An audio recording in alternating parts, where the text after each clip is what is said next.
Founder-Acharya, Śrīmad Bhāgavatam, Swami Maharaj, Prabhupada ki jai. Krishna Śrīmad Bhaktivedanta, Prabhupada ki jai. Vyasa, ki Prabhupada ki jai. Nam Acharya Srila Haridas Thakur ki jai. Prem se kaho Sri Krishna Chaitanya Prabhu Nityananda Sri Advaita Gadadhara Sivasani Gaur Bhaktivedanta ki jai. Sri Radha Krishna Gopinath Shakur Radha Kun Giri Gaura ki jai. Vrindavan ki jai. Vrindavan ki jai. Gandhavai ki jai. Yamunavai ki jai. Tulasi Devi ki jai.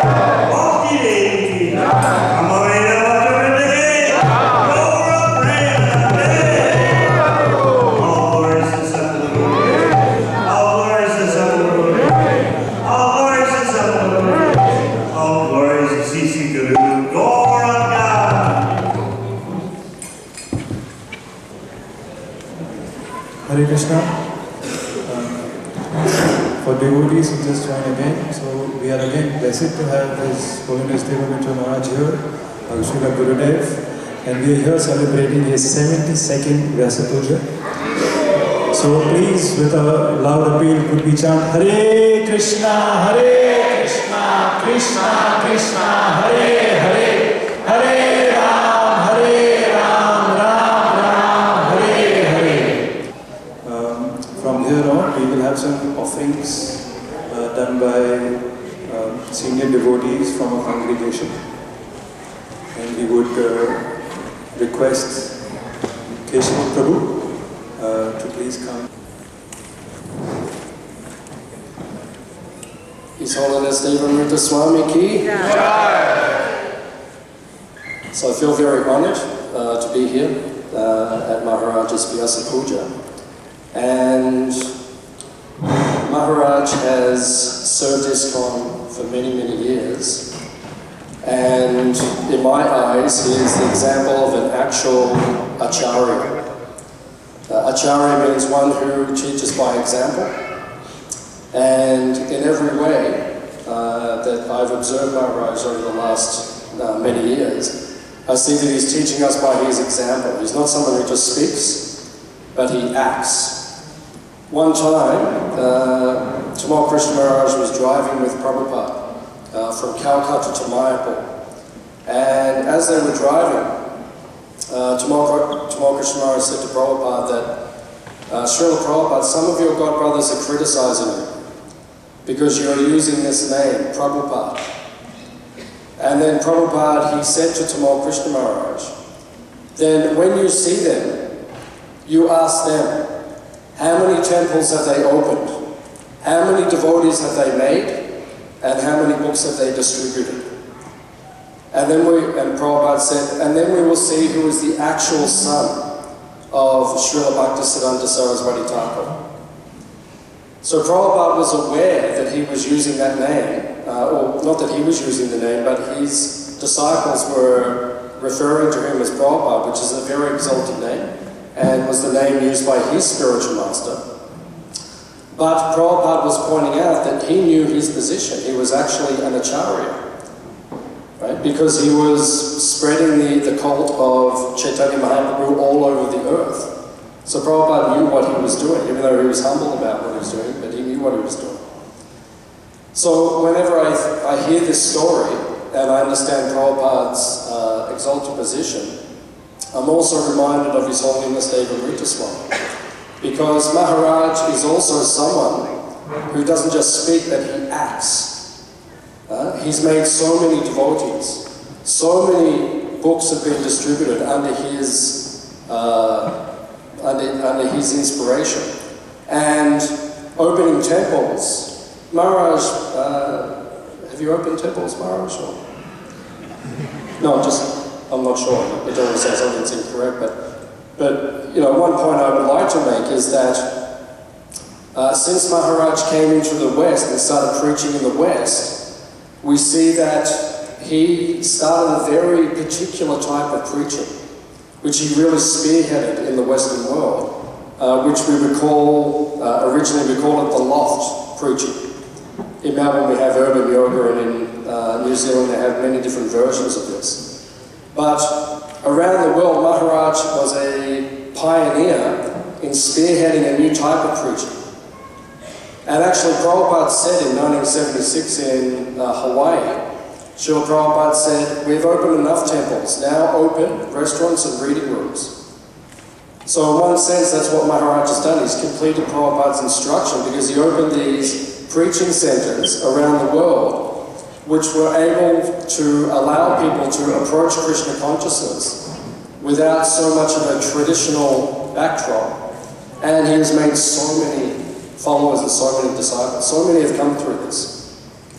Another thing that I always think about when I think about Maharaj is his style of guruship, or his style of being a spiritual master in ISKCON. My spiritual master, His Holiness Tamal Krishna Maharaj, he used to say, I'm a hands-on guru. I like to be hands-on with my disciples. I like to be involved in their lives. And I always think of, when I think of my Guru Maharaj, I always think of Devamrita Swami as well, because he has that mood also. He likes to be hands-on with his disciples. He likes to be involved. He knows what's going on with his disciples, and he's directly instructing so many of them. And I always feel very fortunate when a devotee comes and says, I'm taking initiation.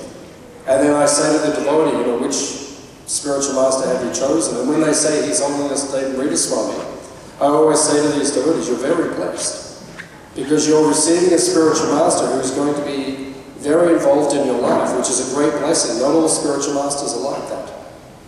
But Devamrita Swami is very involved in his disciples' lives, which is a great blessing, because he takes care of his disciples in a very personal way. Another thing that I always meditate on when I think of Maharaj is Prabhupada would say that you can judge a tree by its fruit. In other words, you can judge the guru by the quality of the disciples, the fruits that come from the tree. And with Maharaj, I'm looking around the room and I'm seeing so many of Maharaj's disciples, such high quality disciples, which is a great testament to the power and the purity of the Guru, that he can make such high-quality disciples. Around about 13 years ago, I had a car accident. I was in New Zealand, 2009. My car ran off the road and then I was stuck. I was, my body was damaged. So I got back to Australia after about 2 weeks. And I remember when I was in New Zealand, laying in the hospital, laying in the hospital bed, the phone started ringing, and so many devotees rang. And many of the devotees who rang were Maharaj's disciples, and they said, come and stay with us, we'll look after you. Because when I got back from New Zealand, I was, my leg was broken and my head was sore. So I needed to be looked after for some time. And different devotees, they said, please come and stay with us. But for some reason, I was with the Qatar brothers, who said, come and stay with us. And I thought, yes, this would be, if anyone's going to look after us, then this would be the best. Because they truly care and they truly look after the devotees. So they looked after us for 6 weeks. We stayed in their house. And Sri Yashoda Mataji, who is here somewhere, she looked after us every day for breakfast, lunch and dinner for 6 weeks straight. Did our washing, made our beds, just did so much service to look after us while we were sick. So at the end of it, my previous wife, Ada Priya, she wrote to Maharaj. And she said to him that, Maharaj, it was your disciples who really took care of us. And it is because of your training and your emphasis on looking after the Vaishnavas and serving the Vaishnavas that we were taken care of. It was Maharaj's mercy that we were taken care of in our time of need. And Maharaj wrote back and he said, only the best for Keshava and Vedapriya. Which I thought was extremely sweet, that he would look after us in such caring way like that. So I'm very honored to be here today. Maharaj is a true Acharya in ISKCON. His glories are practically unlimited in terms of the influence he's had on so many people's lives. The type of preaching he's doing, which is quite unique in the world. He's made so many Western devotees, which is not so easy. Maharaj often speaks about the high-hanging fruits and the low-hanging fruits. The low-hanging fruits are the Indian devotees, right? They're easier to pick from the tree. Because it takes work to make someone a devotee, but if you want to go up into the tree, that's more work. So that's what it's like trying to make the Western people into the devotees. But Maharaj makes so many Western people into devotees, arguably more than anyone else in ISKCON in recent times, right? In the Western world, outside of certain countries, there's so many devotees. So I feel very blessed. I hope he continues to give me shelter. I wish I was a better devotee myself, so I could be more of a credit to him, but I feel very indebted indirectly. So, His Holiness Devamrita Swami ki Jai! Namo Vishnu Padaya Krishna Prastaya Bhutale Śrīmad Devamrita Swami ki Namana Prachare Puja Bhakta Pravinita Pratatapi Karunyam Vyasa Sarvachate Namo. Dear Guru Maharaj, please accept my humble obeisance at your lotus feet on this auspicious occasion of your Vyasa Puja. This year you complete 50 years of selfless service to Srila Prabhupada. You joined ISKCON in 1972 after graduating from Yale University. Having studied in such an elite institution, you had innumerable options waiting in front of you to choose from. You could have chosen to join a Fortune 500 company and then go up the corporate ladder. You could have chosen to set up a new startup and make that into a multi-million-dollar enterprise. Or you could have even chosen to join a political party and become the next president of America. But you didn't choose to waste your life on any of these fallible and temporary pursuits. You decided to dedicate your life in the path of bhakti. This dedication has carried on through thick and thin. There has been so many ups and downs in this material world and even huge challenges amongst the devotees of ISKCON. However, throughout these upheavals and catastrophes, you have been fully dedicated and steady in the path of bhakti. You are guiding and leading us all in so many ways through your books, lectures, and personal behavior. Many other so-called leaders in this world are also doing this through their books and lectures. However, most of them are just doing it to get cheap adoration and fan following. There is hardly any genuine care and concern for the people in general. You are an extraordinary example of walking the talk and showing us practically on how to practice Krishna consciousness in this material world. I am a budding practicing student in the school of Bhakti Yoga, and many times I have doubts and wonder how I can continue on this path and remain steady and faithful in the path of devotional service. Your personal example is what gives me huge inspiration and keeps me on this path. Last year, you came to Melbourne in November for a month and had a schedule to return back to New Zealand before Christmas. Then the Omicron wave started in Australia and New Zealand changed their rules and didn't allow even their own citizens to return back from Australia to New Zealand. Due to this, you had to stay in Australia for 3 months and had no clarity as to when you would return back to New Zealand. I was very curious to understand how you must be feeling during this time, as most people get very disturbed if things don't happen as planned.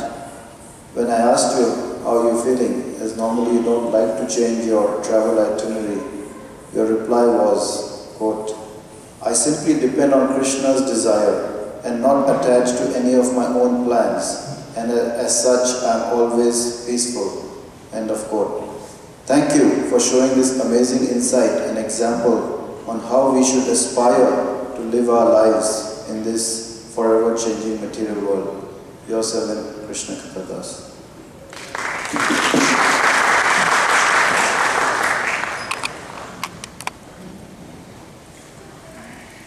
Namo Vishnu Padaya Krishna Prastaya Bhutale Śrīmad Devamrita Swami ki Namane Prachare Prabhupada Bhakta Pravinata Pratatapi Karunyam Vyasa Sarvachate Namo.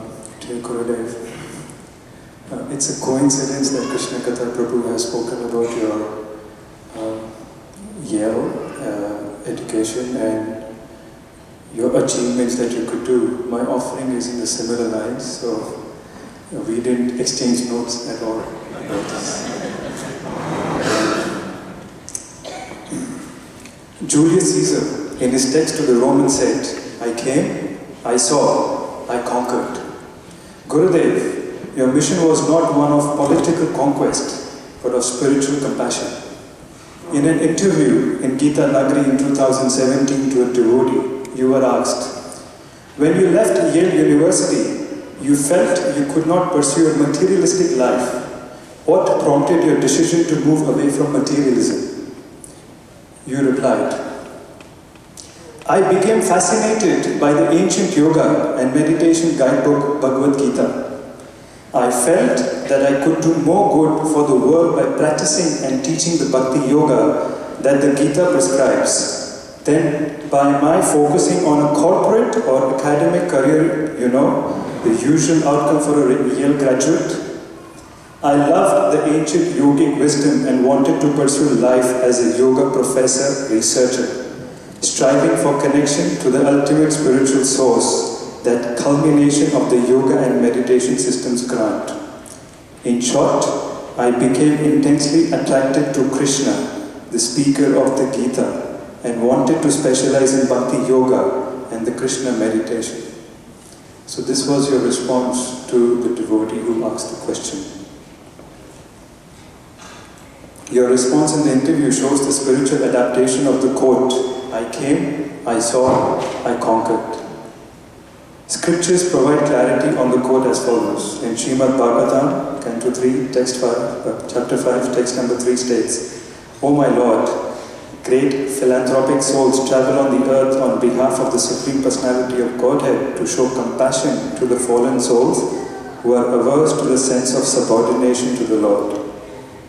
In Śrīmad Bhāgavatam, Canto 10, Chapter 31, text 9, the topmost devotees, the gopis, laud those who shower the world with Krishna's love by sharing his glories. Those who spread the message of Godhead are most munificent.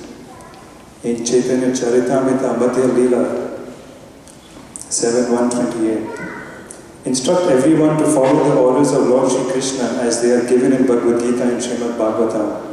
In this way, become a spiritual master and try to liberate everyone in this world. Gurudev, you have won the hearts of thousands of people all over the world by the power of your spiritual love.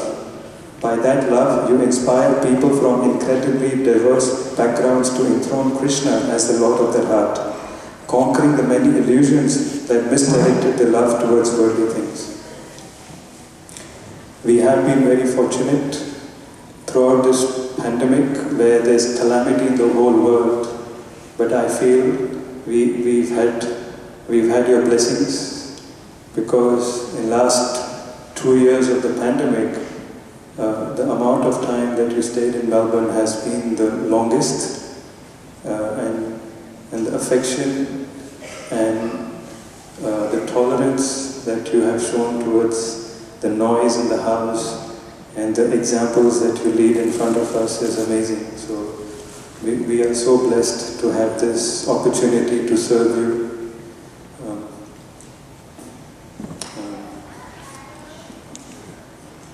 Just like as an affectionate father, whenever you see me going to work, you always ask me, so what time will you come back? So this is how a father acts. It's like asking the son, what time would you return from work? So this is what the small injection of love that you shower on me and my children and the devotee community here. Thank you very much. I pray that I continue receiving your spiritual love and be surrendered to serve you. Your servant, Bhagavad Gita Das.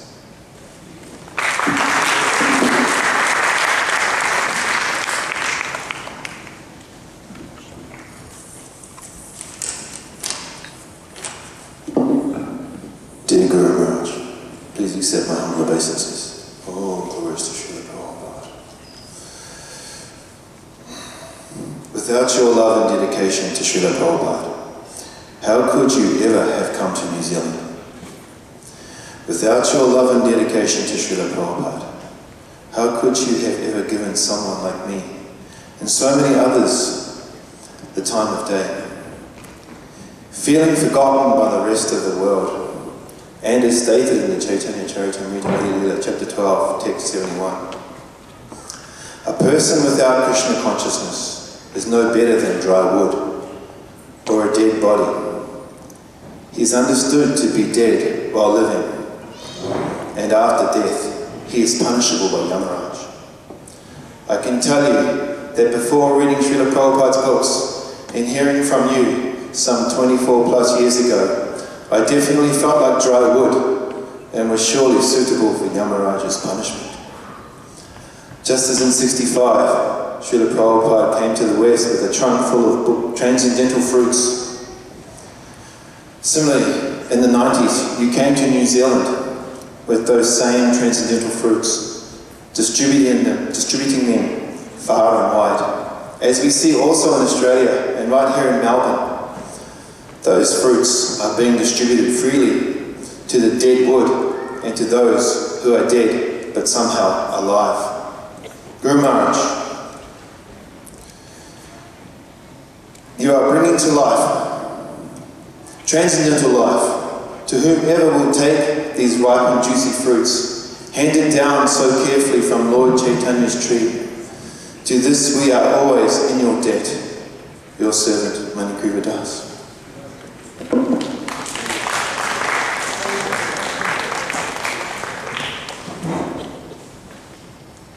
His Holiness Devamrita Swami Maharaj ki.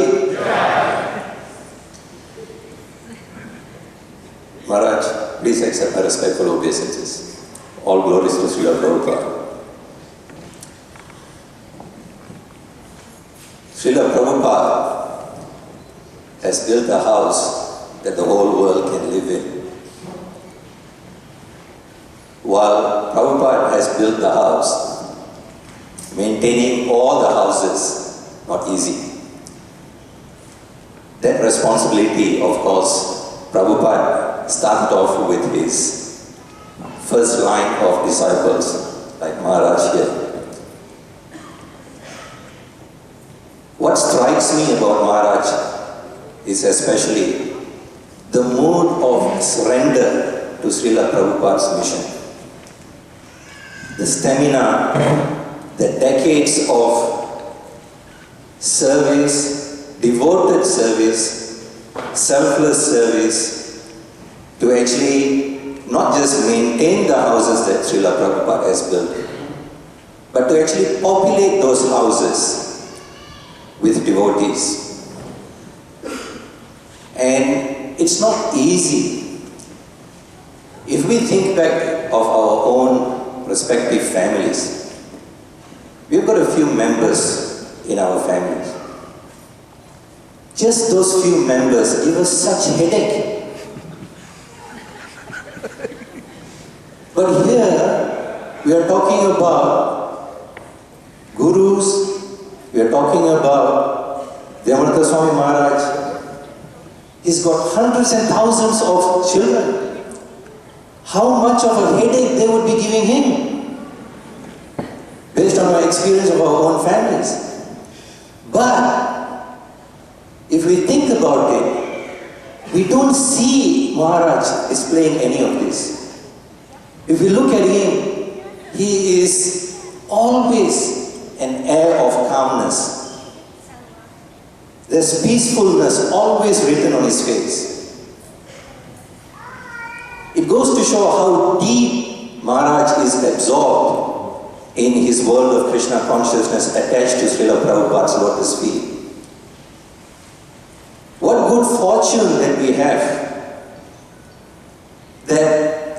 have in our presence a guru, whether a Diksha guru or whether a Shiksha guru. We have a guru who is walking and living among us to actually show that Krishna consciousness is real.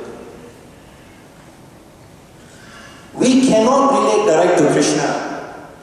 We can only learn through the bona fide representatives of Krishna. And here we have a walking, living Guru in our midst, giving us the bridge as to how to connect and love to Krishna.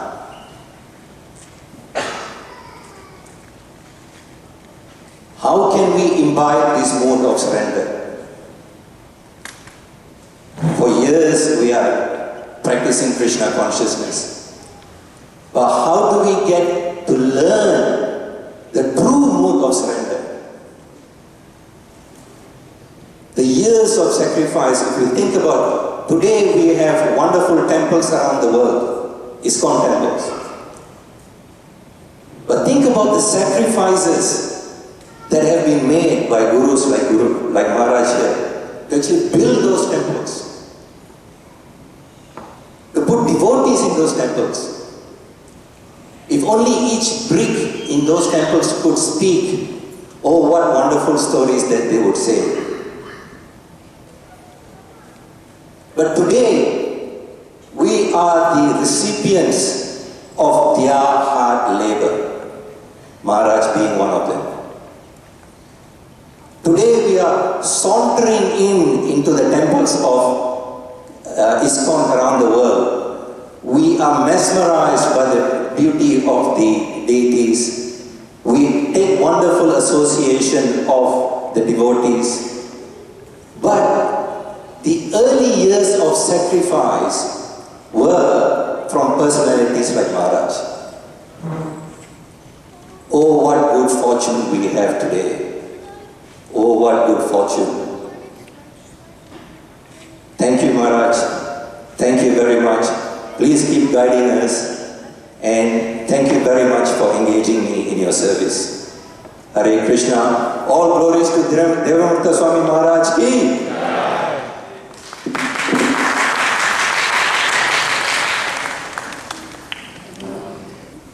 Dear Guru Maharaj, every Vyasa Puja my thoughts go back to 15 years ago in New Zealand when I met you first. Why?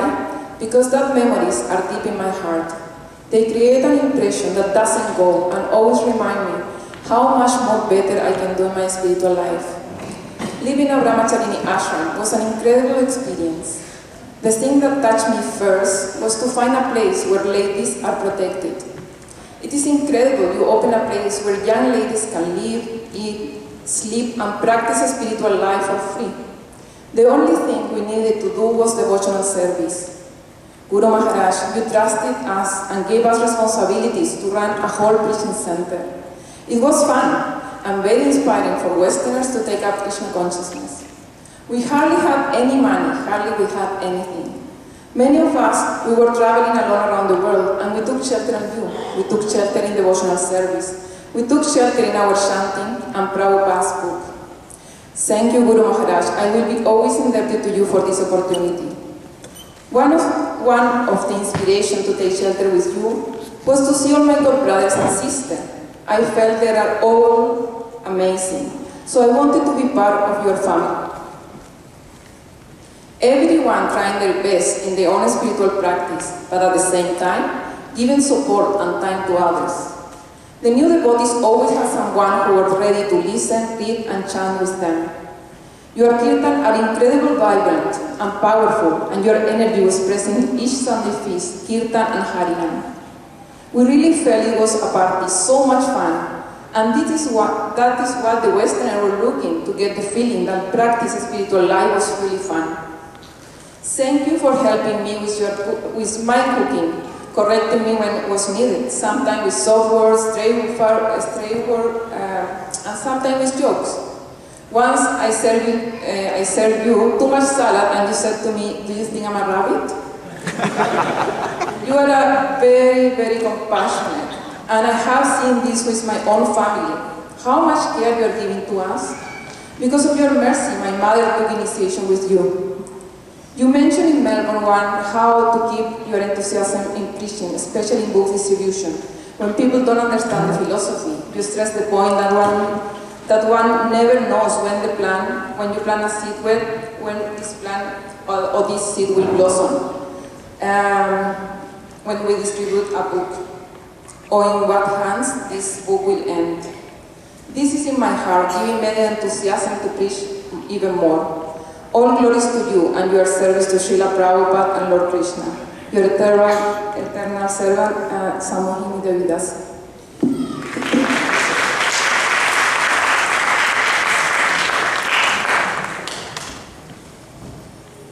Dear Gurudev, please have my humble obeisances. So Srila Krishna Das Kaviraj Swami, the author of Chaitanya Charitamrita, he mentions that a devotee, a Vaishnava, that the 26 good qualities become manifest in the body of a Vaishnava, and with the presence of these qualities, one can distinguish a Vaishnava from a non-Vaishnava. So when I meditate on these 26 qualities, I can see that actually all of them are fully manifest in Devamrita Maharaj. And the one that really stands out for me is Daksha. It's the 25th quality, or expert.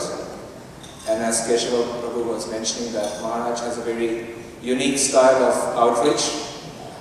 So recently I came across a Facebook post by Shastrakrit Prabhu. I think it was last week, and there he had posted a conversation between Shivaram Maharaj and Devamrita Maharaj. And in that conversation was like a brainstorm Q&A session where Shivaram Maharaj and I believe the Hungarian, some members of the Hungarian Yatra were inquiring on the project Maharaj has set up in New Zealand, how they're making it. I heard that Shivaram Maharaj was mentioning that in that project, about 25 devotees are being made annually. So these are devotees from like Western Europe, France, Germany, Sweden. So these are very, very challenging places to preach Krishna consciousness. Maharaj was mentioning in that discussion. They're challenging because there's very strong conditioning, and due to the influence of Kali Yuga, it's not easy to preach, but we can say that by the management of Maharaj, that he's been able to achieve this, and this is no ordinary feat. Here we see hundreds of devotees are made annually, but these 25 devotees that are made, very international, and they have a very high caliber, as Keshava Prabhu was also mentioning. So, and Maharaj has created this company culture. In this company culture, everyone reads, the devotees who are being trained, they read 2 hours a day. It's inconceivable, like reading new people, reading 2 hours a day. And Maharaj has created these transcendental nightclubs, in his own words he mentioned. So in these transcendental nightclubs, people can come and feel that this is their place. And in this comfortable setting, they're able to take up to Krishna consciousness. So Maharaj, by his expertise, has taken care of all elements of making devotees. So, and the pillars of that is this facilities, and also creating contemporary ashrams where people who are taking up to Krishna consciousness can stay with senior grihasthas and be trained in the principles of Krishna consciousness, cleanliness, reading books, the company culture of sharing Krishna consciousness, distributing the books, cultivation. And in this way we can see Maharaj has set up the system where every year so many more devotees are coming. And as to Mathura Manohar Prabhu's point, that there are, many of them are even staffing temples all over the world, taking responsibility. And this has obviously taken time, and Maharaj is very, very patient and persistent. And this takes an incredible amount of effort to do this. And another quality that really stands out to me is Maharaj's quality of patience. So Maharaj is very, very patient with us, especially you can see with me.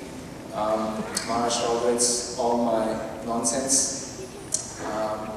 And Maharaj is always waiting to instruct us, but it is like our own shortcomings, we are not able to take the guidance. So Maharaj is always patiently waiting for that opportune moment, as Maharaj was mentioning in his Bhagavatam class yesterday. Timing is key. So So Maharaj is always waiting for us to say, okay, when we are ready to take the next step, and at that opportune moment, if we are ready, then Maharaj guides us. So Gurudev, please thank you very much for tolerating me, guiding me, and I hope I can be of some service to you. Yes, sir.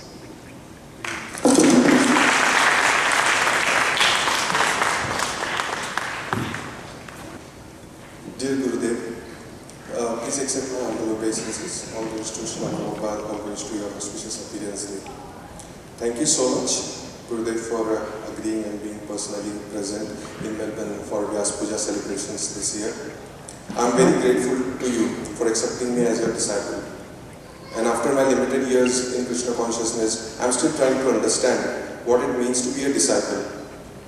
Srila Prabhupada explains different types of disciple.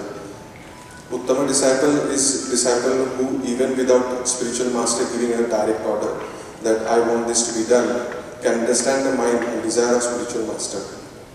Srila Prabhupada sometimes would just raise his finger without any indication or spoken words, and the servant would jump up and close the window or turn on the light, or somehow or other they would just do exactly what he wanted. Sometimes they would do the wrong thing. I am personally very far from being perfect disciple. But you are the closest example I have seen of a perfect disciple. Throughout your life, you have carried out the orders of Prabhupada without any explicit instructions or personal guidance. Today, Srila Prabhupada is no longer physically present to communicate this desire directly or indirectly. He is not lifting his finger, yet you continue to understand what Srila Prabhupada expects from you. I am so fortunate to have you as my spiritual master to guide me in my journey of purification towards Krishna. Opposite to Uttama disciples are the Kanishta or the neophyte disciples. They try to follow the order of spiritual master, but are not sent person, expert or capable. They want to follow, but are not always able to do it in the most enthusiastic way or in the most perfect way. If I am being perfectly open and honest, I am on a Kanishta platform. It feels that I am a disciple externally, but there is a lot of work on internal. My only hope is that with guidance and association of devotees, I will be able to cross my anarthas and truly try to serve you in a better way. Gurudev, I am so grateful to you for giving me this God family who set very high standards of being a disciple to serve you and Krishna. They make your instructions their life and soul and embody them completely. Their service attitude and compassion, especially for the non-devotees, always reminds me of your compassion. Just like a touchstone, you have turned our iron hearts into gold. Only by your guidance, encouragement and motivation can we continue our service. I can only pray at your lotus feet and lotus feet of all my God family and all other Melbourne devotees to give me enthusiasm to serve you better. My most fond memory, which I cherish, is when I was a recipient of your boundless compassion. Even before you formally accepted me as your disciple, there was a situation where it felt like I would have to move to Sydney. I was very convinced about leaving the association of Melbourne Devotees Community. I expressed some of my concerns to you. Without hesitation, you said, there is no harm in going to Sydney. If you like, I can arrange your stay with devotees and you can continue to offer your service in preaching over there. I'm soon going to start a university preaching program over there. The love and care you expressed was life transforming. You are ready to take care of me even when I was not your disciple. Your magnanimity and your deep concern for my material and spiritual welfare inspired me to take Krishna consciousness process more seriously. I feel secure in your love that has only grown deeper over time. I would like to seek your shelter on this auspicious day to grant me the courage, enthusiasm and determination to continue to serve you. Please continue to engage me in Lord Chaitanya's movement, which is an incredibly rare opportunity. Your guidance and mercy has been boundless. I hope one day to truly become worthy as a disciple, as married to your disciple, Chandaneshwar Das.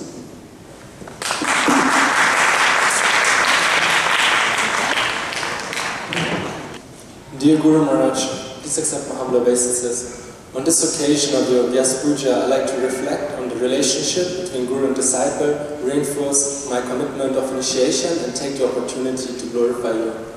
I've been meditating on one of the earliest memories that I encountered with you a few years ago.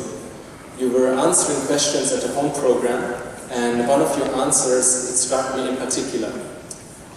One young boy, he asked you, "Oh Maharaj, how do you become a Swami?" You laughed at the question, and jokingly you rebuked him, saying, "You think this is easy, right?"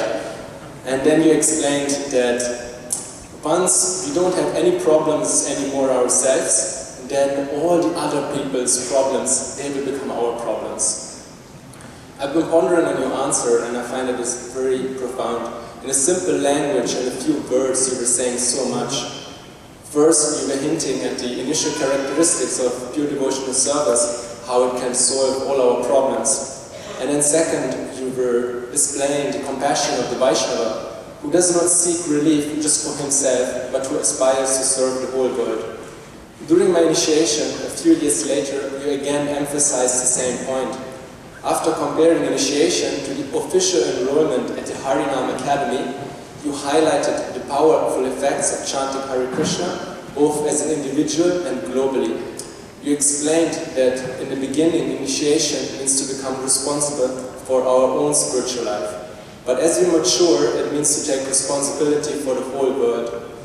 This I can see exemplified by your own personal behavior, and it reflects the mood of Srila Prabhupada and all the pure devotees. Srila Prabhupada Maharaj, he prays, "My dear Lord Nrsimhadev, I see that there are many saintly persons indeed, but they are interested only in their own deliverance, not caring for the big cities and towns. They go to the Himalayas or the forest to meditate with vows of silence. They are not interested in delivering others. As for me, however, I do not wish to be liberated alone, leaving aside all these poor fools and rascals. I know that without Krishna consciousness, without taking shelter of your lotus feet, one cannot be happy. Therefore, I wish to bring them back to shelter at your lotus feet." That's 7th Canto, chapter 9, text 44. Many times in your lectures, you cite Prahlad Maharaj as the gold standard of devotional service. And reading passages like this, it becomes obvious to me why. Compassion is often cited as the topmost quality of the devotee, and you emphasize this in nearly every lecture. In the 4th Canto, Srila Prabhupada comments on the situation, and he says, "Like Prahlad Maharaj, all pure devotees of the Lord, they come to this material world with full compassion to deliver the sinful. They undergo all kinds of tribulations, suffering them with tolerance, because that is another qualification of a Vaishnava, who tries to deliver all sinful persons from the hellish condition of material existence. The chief concern of a Vaishnava is to deliver the fallen souls."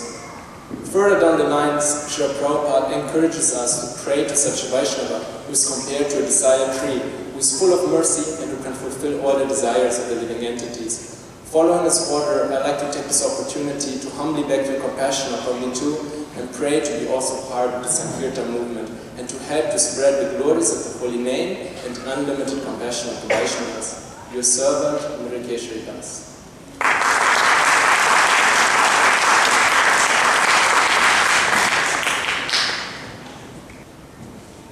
Hare Krishna Gurudev, please accept my humble obeisances. All glories to Srila Prabhupada, all glories to your holiness.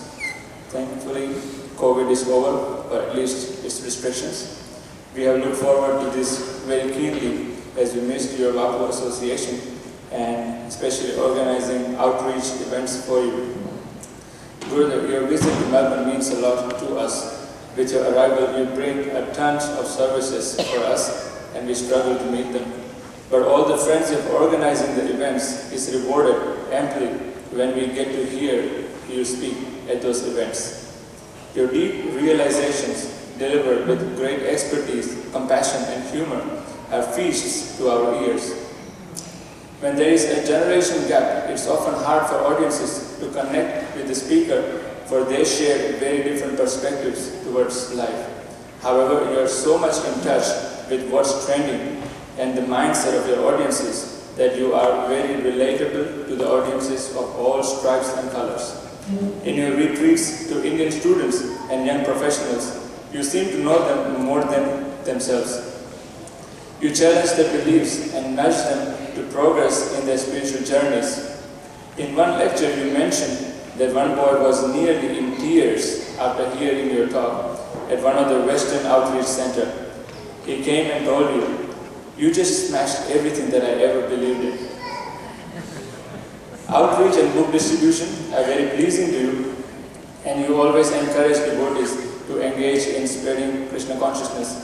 After one book distribution marathon, you acknowledged my little effort in book distribution with what I felt was the greatest blessing. You said, "Very pleased." Yasya deva para bhakti yatha deva tatha guru tasyate kathitahya artha prakashante mahatmana. The real import of the scriptures is revealed to one who has unflinching faith in both the Supreme Personality of Godhead and the spiritual master. The transcendental literature written by Srila Prabhupada is very dear to your heart, and when we read and distribute them, we know for sure that you are very pleased. Your pleasure is our meditation and goal. On this very auspicious day, I pray at your lotus feet that as I continue to struggle in this world because of my past karma, may I never forget this goal, to please you who have been so kind to all of us. Servant of your servants, Puja Pitambara.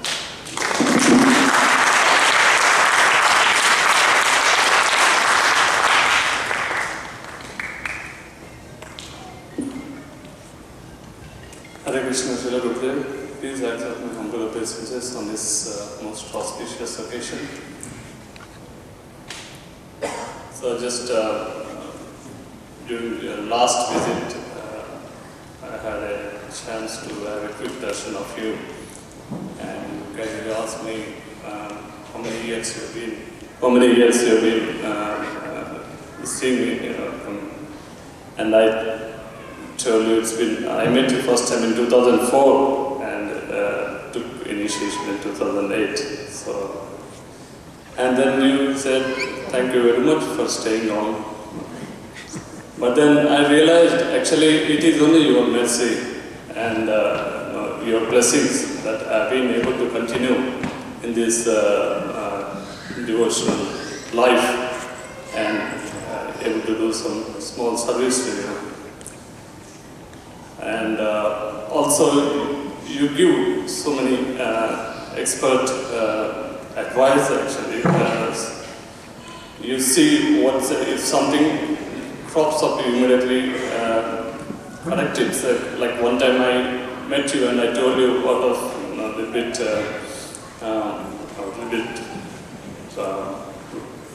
way that Gurudev, I read all 12 cantos of Śrīmad Bhāgavatam. And of course I was feeling really proud. And then he asked me how many times. And then that actually made me realize reading just once is not the end of the life. We have to actually study the literature, Śrīmad Bhāgavatam, Bhagavad Gita and everything. So that's how you give your instructions. And also, one more thing is, one time, your excellent explanation of Srila Prabhupada's purports. And you always advise us to read Srila Prabhupada's books, and your explanation of the purports is amazing, just like Sukadeva Goswami repeating Śrīmad Bhāgavatam, which is already nectarian. But coming from the lips of Sukadeva Goswami, it becomes even more relishable. Similarly, Bhaktivedanta purports, Srila Prabhupada purports are nectarian, and your explanation of the purports makes them even more relishable. And one time you were actually explaining, giving a reason why we should not read any books written by whatever we come across, written by other authors. You said the reason is that when you read high esoteric books, you start thinking, you start feeling that I am also elevated. And whereas in Prabhupada's purports, there is always, Prabhupada is harping upon this point that you are just a menial servant or your spirit soul, things like that. So, thank you very much, Gurudev. And also, I would like to thank you for all your blessings, your guidance.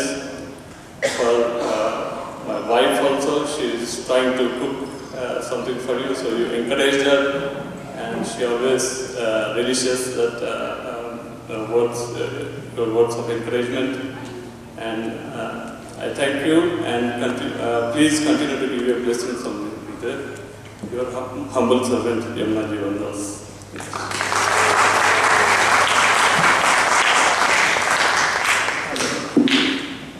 Hare Krishna, brother. I'd like to offer my humble obeisances to your lotus feet. All glories to Srila Prabhupada. I had a great fortune to meet you in 2017 in Melbourne Temple.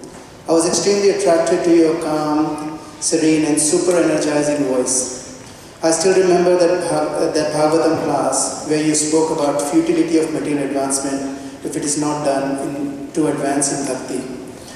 I was also very attracted to your sense of humor where you were sarcastically glorifying the material endeavors, bringing home the point of self-realization as ultimate goal. That lecture was a turning point in my spiritual journey, and as I realized the importance of getting on the train of bhakti right then and there. There was no confusion at that point. Until then, I was just treading waters. Another aha moment was when you spoke about the importance of Guru. Until that day, I used to think of Guru as a guide, a teacher. I did not understand the concept of worshipping the Guru. As I thought of Guru as like some of my high school teachers who were teaching me about digestive system, how the pulley and lever used to lift heavy stuff and things like that. I'm not saying that I understand the Guru Tattva completely now, but I was left with a conviction in my heart that Guru is someone more than just a guide. Thank you, Gurudev, for inspiring me to stay on this path. Although I am on this path, numerous instances have convinced me that I cannot stay on this path with my own endeavors. I need the mercy of Lord, which flows through the Guru. With my ignorance, a large part of me thinks that I am the controller, but a little part of me knows that I need the mercy of Krishna, Prabhupada and Gurudev.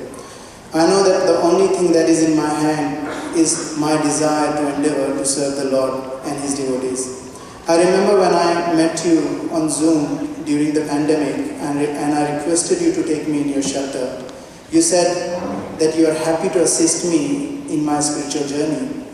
I almost cried after that meeting because I remember that there was an incident in India where a father, after seeing his son fall in the sewer drainage, put his hand all the way into the water, dirty water, and take the child out of it and washed him thoroughly and ensured that no germs is there and sanitized him with the cow urine afterwards. Similarly, I know, Gurudev, you knew very well my fallen condition. You know how deep I am in this material contamination. But just like a loving and compassionate father, you are ready to take me out of that dirt and clean my heart so that I can understand my true nature as the servant of Lord. I'm eternally grateful to you for accepting me in the service of your lotus feet.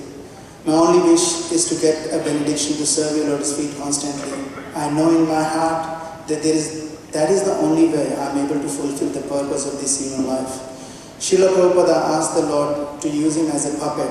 I'm not trying to imitate Srila Prabhupada, but I want to sincerely request you and pray at your lotus feet to use me in your service, as I cannot be trusted to do it myself. I'm like a kitten. Please hold me with your strength, as I don't have any strength. I don't have any qualification. I want to depend on your instructions only. I have tried depending on my mind throughout this life, and I ended up in a pub or a movie theater or MCG to watch Boxing Day Test cricket at the Max. So please accept my request. I know that I cannot be trusted. My only hope is if you keep me close to your lotus feet. I want to serve you eternally. I want to serve you the way you like. I want to serve you with all my heart and my soul. I want to follow you like the North Star. But the problem is that I'm blind. So please let me hold on to your lotus feet so that I can be dragged with you to wherever you want me to go. Please help me stay true to my eternal goal, to serve you. Jai Gurudev.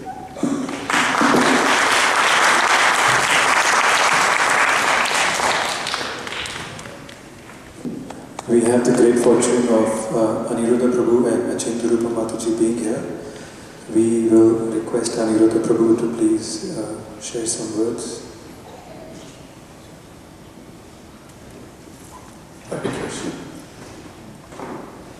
Om Ajnanatimindasya Jananjana Salakaya Chakshu Unmilitam Jena Tasmai Sri Guruvaya Namaha Sri Chaitanya Manopishtam Stapitam Jena Bhutale Swayam Rupa Kadamaya Dadati Svapadattikam Mukam Karoti Vachalam Pangum Langayati Girim Yakripa Tamaham Bande Sri Guru Dinatarana.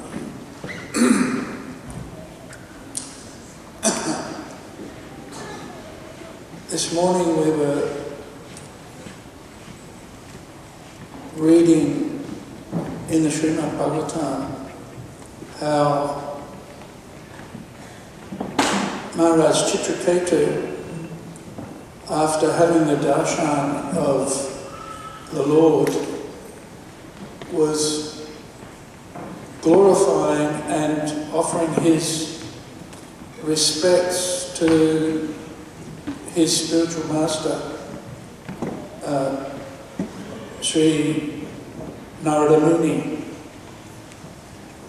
And Srila Prabhupada was explaining in the purport how this is our process.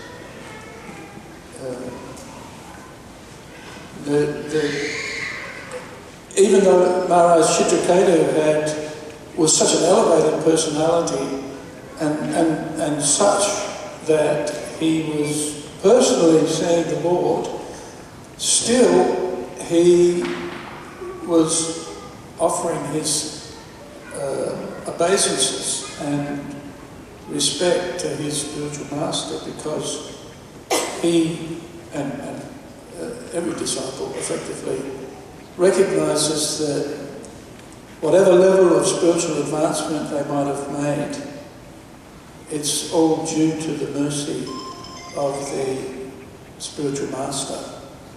And so Prabhupada mentioned in the purport how the process is actually very simple, but one has to be trained by the previous acharyas, one's spiritual authorities. So, in ISKCON, we have our Founder-Acharya. I saw Prabhupada being described by Sureshwara Prabhu. He was mentioning Srila Prabhupada is our capital A Acharya. Right? And of course we're all his disciples, we're all followers of Srila Prabhupada. But then also within ISKCON we have our little A Acharyas. And of course, no less important, because we know, and Prabhupada was explaining in the purport, this is our system. It's essential for us to make spiritual progress, to recognize and honour the spiritual master. And our system is to honour the spiritual master on his birthday. And in fact we call it Vyasa Puja, because in one sense, whilst we're worshipping our spiritual master, we're also recognising that the spiritual master is Krishna's representative, and that he's the representative of Vyasadeva. And of course, Vyasadeva is the emblem or the symbol of spiritual knowledge, because he's compiled the Vedas, and especially for this, for the Kali Yuga, in the form of spiritual literature. So it's essential. The Vyasa Puja ceremony is an essential element of the disciple's life, any disciple's life, every disciple's life. And it's on this day that we in worshipping the spiritual master, honouring the spiritual master, honouring our relationship with the spiritual master. Srila Prabhupada says, and Krishna himself says, the relationship between the disciple and the spiritual master is as good as their relationship with Krishna himself. So it's essential for us, absolutely essential for us, to honour and respect the spiritual master on his birthday, on his birthday. And in ISKCON, it's interesting for us because it reminds us of our relationship with Krishna. It reminds us of our relationship with Srila Prabhupada. It reminds us of our relationship with our Diksha Guru, but it also reminds us of our relationship with all of our Siksha Gurus and the importance of all of these relationships in order for us to make spiritual progress. As Prabhupada said, this is our method, if you like. So we're very fortunate, especially a little bit shocked to see so many devotees here, but also encouraged and enlivened to see so many here on this occasion. And it's an honour for us. It's a privilege to be here. Devamrita Maharaj and I, we've been friends for many years and we've worked together for many years. I remember when you first came to Melbourne and you used to come to our humble abode in 187 Dank Street and have prasadam with us. And there weren't any disciples then. we had the good fortune of looking after you, but now it's a bit of a competition amongst us disciples. So we feel greatly fortunate to have had your association for many years, and feel grateful for the consistency and for the steadiness.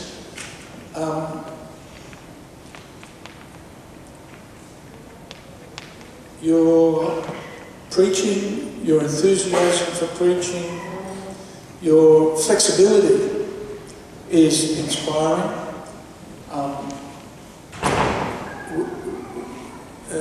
Your ability to read the environment. You know, we learn in our marketing classes that you have to do an environmental scan to know how to respond to a situation. So your ability to read, to scan the environment, and then work out how we should adjust our preaching according to the circumstance, which is following Prabhupada's footsteps. Prabhupada did that, the first 6 months to a year in America. So Prabhupada was doing an environmental scan. I mean, we didn't call it that, and he didn't call it that, but that's effectively what he was doing. And then adjusting to the circumstance and responding appropriately to the setting is demonstrated by Srila Prabhupada, but also nicely demonstrated by yourself. And dedication to Srila Prabhupada's teachings, studying Srila Prabhupada's books, and encouraging disciples to read and to study regularly. Of course, that fits in with our ethos, if you like, in our Melbourne community. We've tried to build a community of devotees that regularly studying Srila Prabhupada's books, and of course, extending from that, we have the Bhakti Shastri, the Bhakti Vaibhav, the Bhaktivedanta, the Bhakti Sarvabhauma, and that leadership is vital and essential in inspiring the devotees to also study Srila Prabhupada's books. And of course, when we study Srila Prabhupada's books, then we become steady devotees ourselves. And so that's an inspiration for us. And despite the heavy responsibilities of ISKCON management, being a governing body commissioner, being a guru with many disciples, of whom you take exceptional care and go out of your way to look after, but also you haven't lost your sense of humour. and that's also appreciated. So thank you for your association, thanks for your friendship and support, and we look forward to serving together for as long as Krishna wills. Krishna.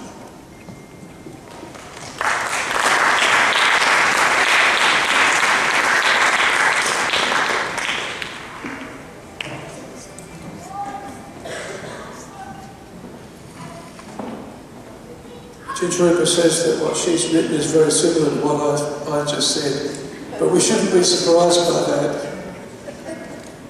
My Guru Maharaj says, what? The same soul in two bodies.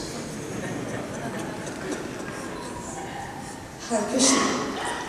Please accept my obeisances, Hare Krishna Maharaj. By the mercy of the spiritual master, the mercy of Krishna is accessed. So potent and transformational is that mercy that the sincere disciple feels and remains indebted life after life. The mercy plants the most special gift of bhakti. Vyasa Puja offers the disciple an annual opportunity to meditate and appreciate their spiritual master's gifts. Today marks the 72nd Vyasa Puja for His Holiness Devamrita Swami. He joined ISKCON in 1972, took initiation in 1974, and took sannyas in 1982. So many years of dedicated service to Srila Prabhupada's mission. It's a special day when we can get the opportunity to reflect on Maharaj's profound gifts to both his direct disciples and to the society we know as ISKCON. It is also the day when his direct disciples can express their gratitude for their profound gifts from their spiritual master, and members of ISKCON can glorify and express their appreciation for Maharaj's services. This glorification is not only inspiring, but it also purifies as well for those who speak and hear. The qualities of honesty, care, compassion, humility and devotion can be seen exemplified by you by the way you have dedicated yourself to the care of your disciples and with the preaching and book distribution services in your role as Guru and GBC member. Your disciples have also imbibed your mood of preaching and book distribution. You inspire with your forever expansive preaching. Your actions are for Krishna's potency, therefore your words have potency. You've impacted on many and have transformed many lives. You are dedicated to your spiritual master, Srila Prabhupada, and your services as Guru and GBC member, both being very demanding services. One cannot execute these demanding services without being a sincere disciple. Thank you, Maharaj, for all you do in your service to Srila Prabhupada's mission. Thank you for inspiring us with both your words and actions. Thank you also for being a friend. All glories to Devamrita Swami and his sincere followers, your servant Chintarupa Dasi.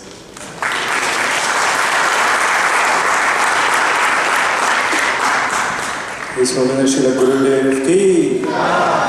Thank you, Aniruddha Prabhu and Mataji. We have Jagannath Prabhu.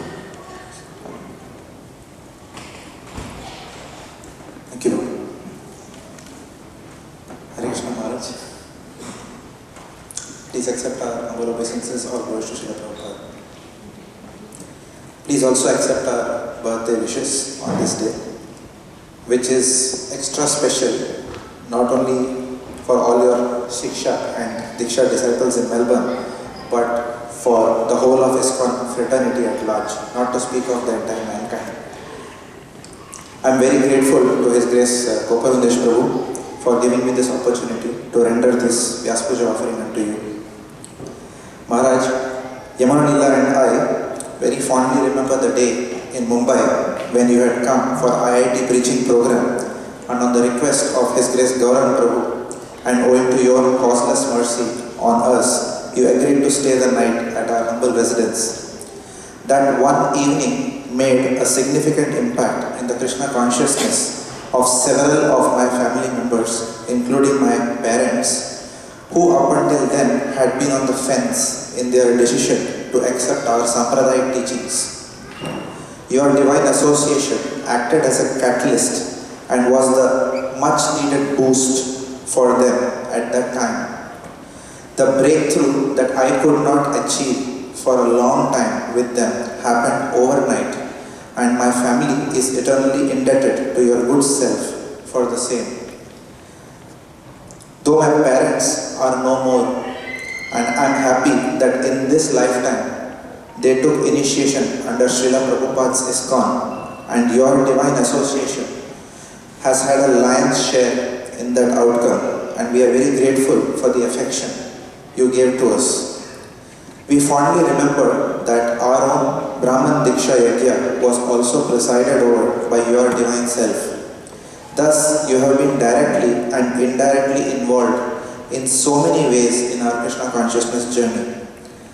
Maharaj, you have given so many instructions. We keep hearing your classes regularly. I must admit that I am not able to follow most of those despite my best efforts. But one instruction of yours, Maharaj, which you gave many years back, I can confidently say I have followed. You had said that if your occupation or job does not interfere with your Krishna consciousness, do not give up that occupation for anything, because it is ordained by the Lord. So that is one instruction that I have followed. I have remained with the same company for more than 20 years. So thank you for that instruction, Maharaj.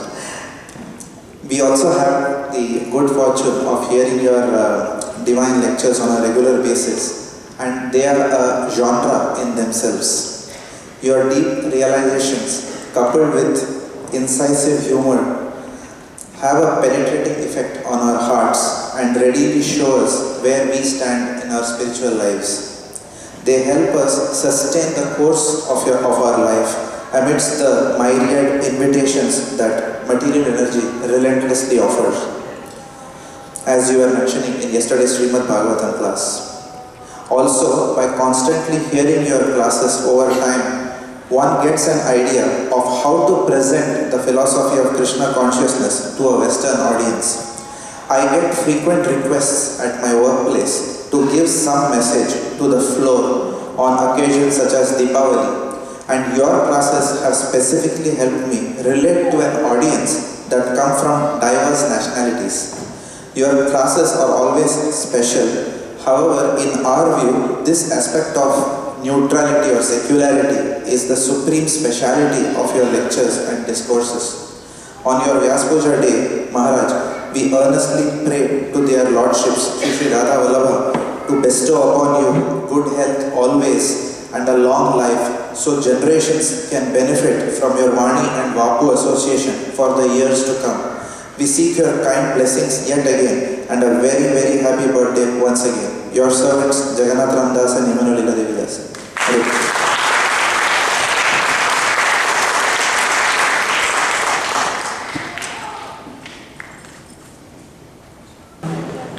Hare Krishna, dear Guru Maharaj, please accept my humble obeisances. All glories to Srila Prabhupada. All glories to you on this most wonderful and auspicious day of your Vyasa Puja celebration. Dear Guru Maharaj, please accept my most respectful and humble obeisances at your lotus feet. Thank you for being a kind and loving Father to me for now over half of my life. This in itself is an example of your tolerance and great compassion to give Krishna consciousness to everyone you meet. On this day of reflection, I am meditating on this aspect of your compassion and would like to share a few special personal memories to honor your compassion, personalism and mercy in a mood of outreach. One service I have had the great fortune of trying to serve you in is cooking, along with many other special instructions you have given me over the years. I would like to share some of these special memories of cooking for you in the kitchen religion. I remember the first time I met you at Bhakti Lounge in New Zealand. It was my first time meeting a sannyasi, monk, or anyone so advanced in spiritual knowledge. We definitely didn't have many such people passing through the Waikato where I grew up. To meet someone of such spiritual potency left me speechless. Quite literally, I was not able to form more than a few words together at any one time for quite a few years whenever in your presence. One of my first personal services for you was cooking breakfast, which I think happened by mistake one morning due to requirement. Not realizing you usually took a very simple breakfast of fruits and porridge, I made you huge vanilla crepes served with hot carob sauce, fresh berries, cream and berry jam. That was my first experience cooking for you, and from that time on, I was allowed to serve you in this way. This finally allowed me to safely string a few more words together as I could explain whatever items were that I had cooked. I have many fond memories of running all around the streets of Wellington as a young brahmachari, with my heart frantically beating in my ears, carrying all sorts of tiffins of prasad, trying to get to wherever you stayed on time. I was usually not on time, bursting into your peaceful and extremely Krishna-conscious abode. It would feel as though I had just stepped into a different planet. Many times I received a call from you asking what time I would be there, only for you to then calculate an extra half hour onto the time and correct the time of arrival for me. You are always personal and punctual, Guru Maharaj. Thank you, and always teach both these beautiful qualities by example. Once I remember a devotee who was an incredible cook and lived further away from Wellington had made a special carob cake for you. It was absolutely stunning and perfectly made, as always. You had kept this carefully in the fridge where you were staying. The servants who were there with you at the time decided it must be leftover Mahaprasad, as a small slice had been removed from the cake, and it was now left over, sitting in the fridge. They ate the entire cake in great ecstasy. I remember that ecstasy was shortly lived after you discovered what they had done, and became fodder for many funny classes and examples from that time onwards. In any case, the ladies' ashram were mortified on behalf of our friend that the men had done such a careless thing. I personally took it upon myself to cook only enough for you and never left anything behind for potential Mahaprasad thieves. After some time, you noticed this and asked if I was trying to discourage the Mahaprasad takers. You instructed to always give prasad generously. From that time, I always made sure to have enough for everyone. Thank you very much for your firmness when needed, just like a loving parent, your humour and your compassion, and unconditional outreach to all. Although devotees are happy to blissfully prepare the nicest possible items we can for you, you have often tolerated many austere health restrictions in an effort to stay in the healthiest possible condition to serve Srila Prabhupada, including but not limited to a gluten-free diet, dairy-free, sugar-free and completely salt-free diet at one point. Whilst on this diet, one day I had cooked you lunch and you asked me in a joking mood what I was torturing you with today, as it was very austere, honouring completely salt-free prasad for months on end. By this you taught us, by example, how to have complete control of the senses and detachment from anything that does not increase your service to Srila Prabhupada. Such a person is truly qualified to make disciples all over the world. Another memory I have is of assisting my elderly godsister, Prema Mala Mataji, as she prepared for you the most incredible South Indian dishes. She was the most wonderful cook, preparing everything with love and devotion, even soaking all dals in moonlight for added potency. I was a very clumsy assistant at that time, but she kindly taught me many things as she cooked for you on a regular basis. The sad day came when Prema Mala Mataji needed to leave Wellington. Who was going to cook South Indian for you? Without her, we all wondered. Along with a few others, I had learned as much as I could. Even on the way to dropping Mataji to the airport, I was sitting in the back of the car writing down recipes.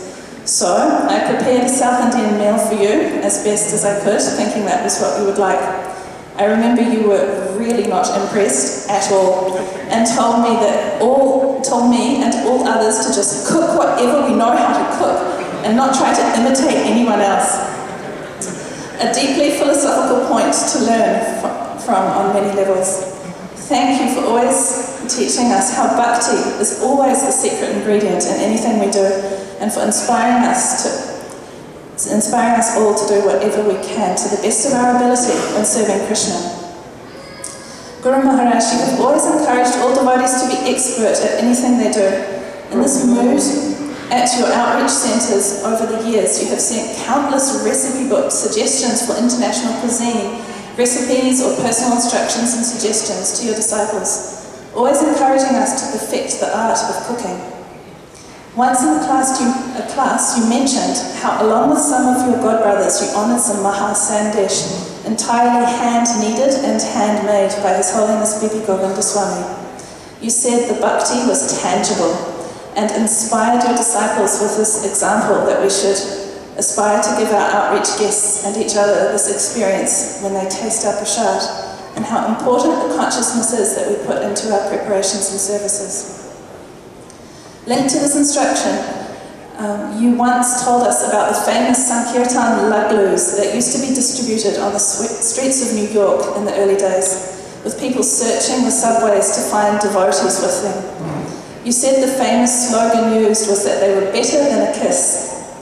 The little group of devotees you were talking to in Wellington, New Zealand had never really experienced laglus very much at that particular time, and after some discussion that neither the devotees or our guests really liked our long-standing Sankirtan sweet, which was bliss balls, the challenge was on. We were going to try and make laglus for distribution. Naturally, there were two teams formed to perfect this new sweet, the men versus the women. The challenge was ecstatic, but in the end, the ladies' team prevailed and came out victorious with a new carob-coated laglu recipe, freshly made and bagged every morning to distribute throughout the city. Thank you for always enthusiastically engaging your disciples in the Sankirtan Yajna and keeping it at the forefront of everything we do. I think it was around 2008 I had the chance to personally cook for you in Mayapur for some days. Although the cooking facility was quite different for me, a burner on the back balcony sitting on the ground, it was one of the most blissful times in my life. Until one day, every cook's worst nightmare happened. Nanda Mandir Prabhu returned from serving your lunch with a folded napkin containing a hair that had escaped my headscarf. And a return message from you. You can have this back, I don't need it. Please forgive me, Guru Maharaj. And thank you for teaching so expertly through personal, relatable connection and humour as a loving father. Every interaction with you is a blessing, Guru Maharaj, and I have many more memories of you so dear to my heart. These moments with you and your instructions are my greatest strength and treasure. At this point, I have no words sufficient to glorify and thank you, Guru Maharaj. Thank you for giving me your shelter, the holy name, Srila Prabhupada's books, Vaishnava Sangha, your divine service and instructions, and so much more. Praying to remain a speck of dust at your most merciful lotus feet, and begging to remain engaged in your service for eternity in whatever way you desire. Your servant and daughter, Sri Yashoda Dasi.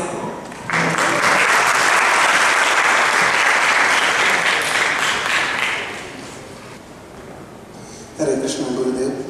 This year I really struggled to write an offering due to difficult circumstances in the family.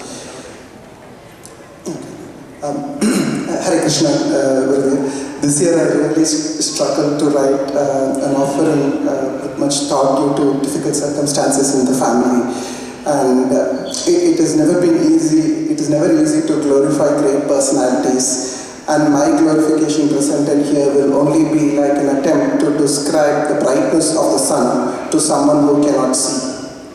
I have just started reading Śrīmad Bhāgavatam, and in second canto 2.1.10, Srila Prabhupada says, and I quote, "For advancement of material knowledge, there is a need for personal ability and researching aptitude. But in the case of spiritual knowledge, all progress depends more or less on the mercy of the spiritual master," unquote.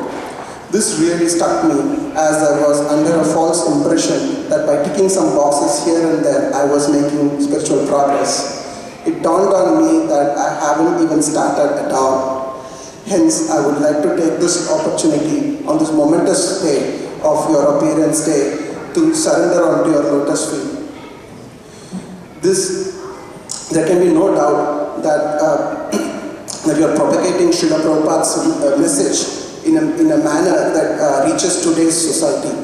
After the pandemic had forced all of us to stick to one place, I remember that you were mostly based out of New Zealand, and from there we got to get so much nectar that by listening to your classes, I now selfishly think that the pandemic was not so bad after all.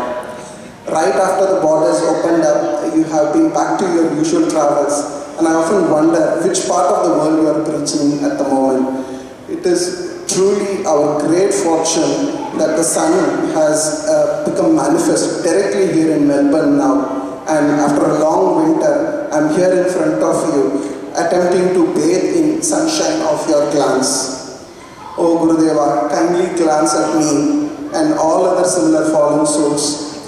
As usual, I have nothing to offer to you in return except for prayers to Sri Sri Radha Vallabha for your good health, and wish that one day I can become instrument in your hands to serve Srila Prabhupada's mission. Aspiring to be your humble servant, Vinu Shankar, on behalf of Akhilandeshwari and family.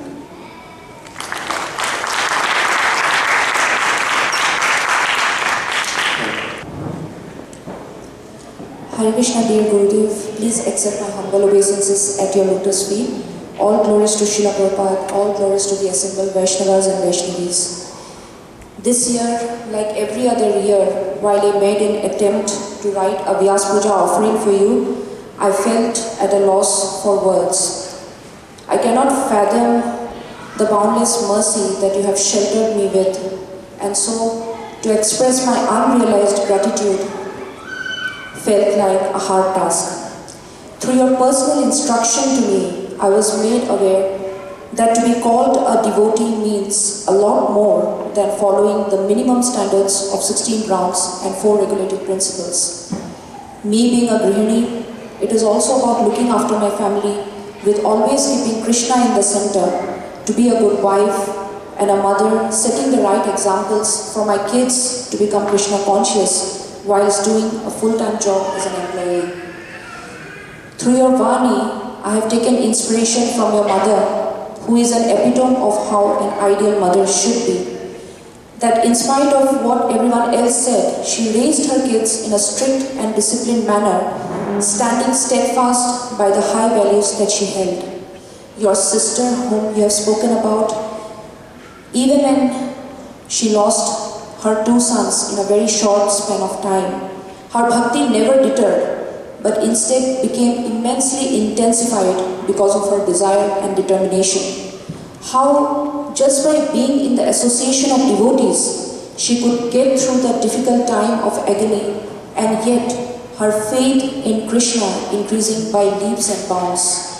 This simply teaches me that no matter how hard it might seem to do bhakti in distressful times, it is not impossible, and therefore I must carry on. This was your personal instruction to me as well, when I had once expressed to you my relatively insignificant issues in life.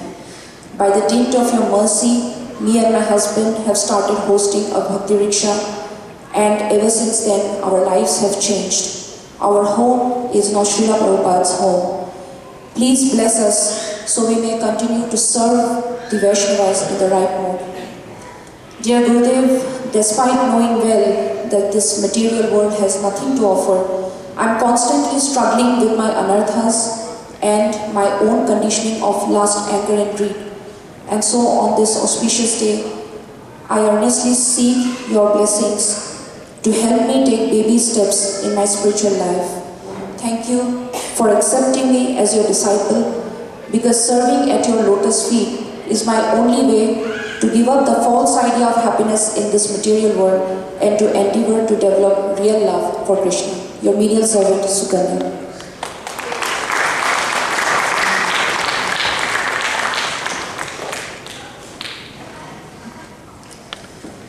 Dear Gurudev, please accept our humble obeisances. All glories to Srila Prabhupada, all glories to you.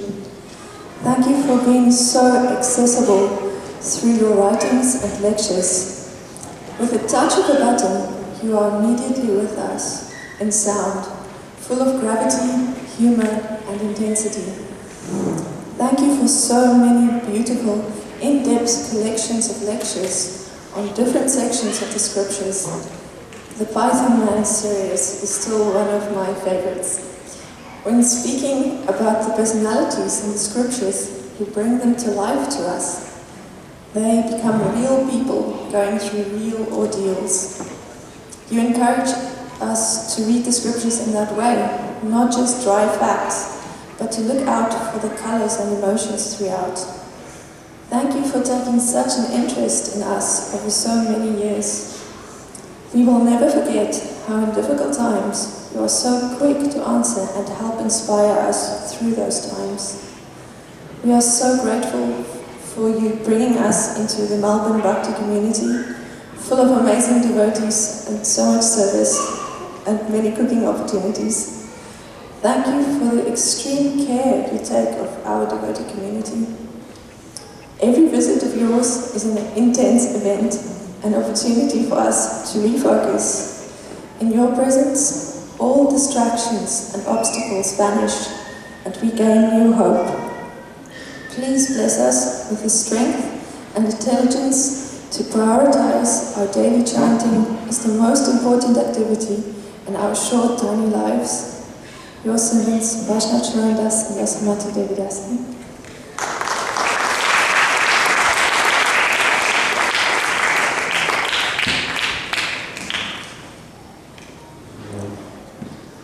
Dear Gurudev, please accept my humble obeisances on the auspicious occasion of your Vyasa Puja.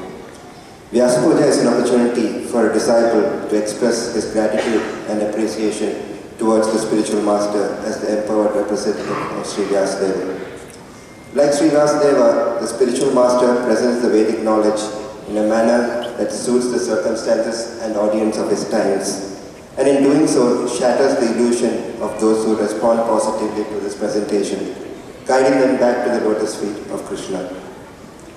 In Bhagavad Gita, chapter 3, verse 21, Krishna states, "Whatever actions a great man performs, common men follow, and whatever standards he sets by exemplary word acts, all the world pursues."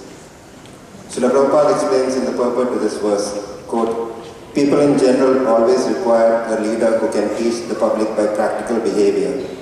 One who teaches in that way is called an Acharya or the ideal teacher." Unquote.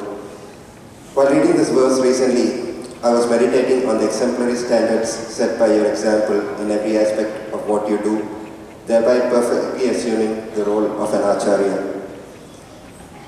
There is perfection and instructions in everything that you say or do. In our ignorance, we may initially not understand it and sometimes even disregard it. But gradually, these start to make sense.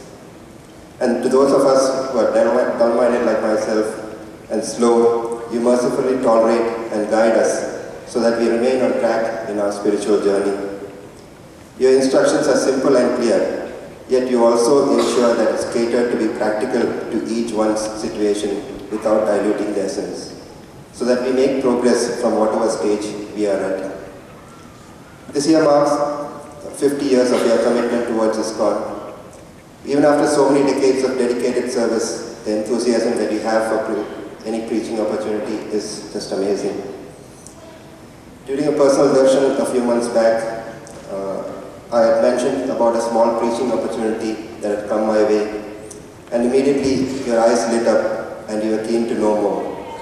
I explained the situation and you kindly gave your blessings to overcome some of the challenges I was facing. Incidentally, I was also mentioning about certain preference in the type of services that I had preferred, and you gently reminded me, it's not always about you, it's what Krishna wants.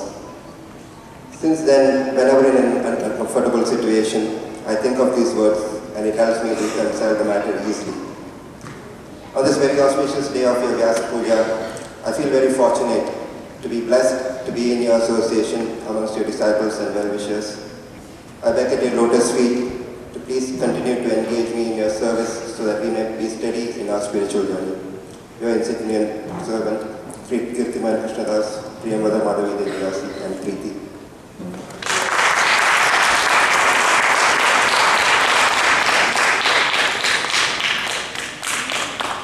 Dear Gurudev, on this auspicious day of Vyasa Puja, please accept my humble obeisances at the dust of the lotus feet. In Śrīmad Bhāgavatam 3:29-33, Kapila Dev tells Devahuti, therefore, I do not find a greater person than he who has no interest outside of mine and who therefore engages and dedicates all his activities and all his life, everything unto me without cessation. Gurudev, this description from Lord Kapila Dev fits you perfectly. You have no desire outside of devotional service. Recently, I was having a discussion with an upcoming devotee, and the devotee mentioned to me, I don't think I can always do everything to please Krishna. What about me and my pleasure? Why does it always have to be about Krishna? Why is Krishna so self-centered? I tried to explain to him from different viewpoints, and I asked him, do you think Devamrita Swami is happy?